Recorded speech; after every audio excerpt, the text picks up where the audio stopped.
Sorry guys, I'm a little sick right now, but I just wanted to show you. I have a Spectra brand new radiator here on the right hand side. Over there on the left hand side is an old Honda radiator.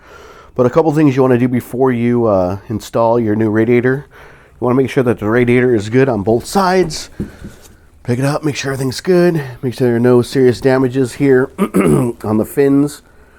Do a preliminary examination up here on the plastic. Make sure none of that's cracked. Make sure nothing's cracked on the bottom as well. Make sure all your fittings are tight and secure.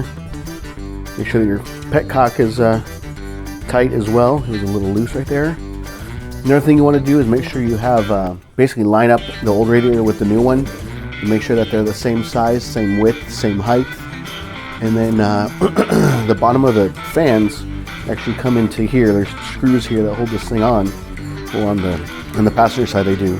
The fan on the driver's side just kind of sits into place. But you want to make sure if there's bolts that you have a nut here for the bolt. There is. Here as well. Same on the top. I'm going to grab them. Just make sure they're the same size.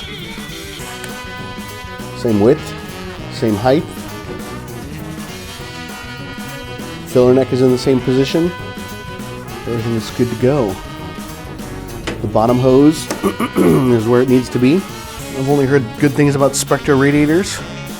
They do fuel pumps, fuel tanks as well. Good radiator right there. Picked up from O'Reilly Auto Parts. So yeah, those are just a few things you want to look out before installing a new radiator on any vehicle.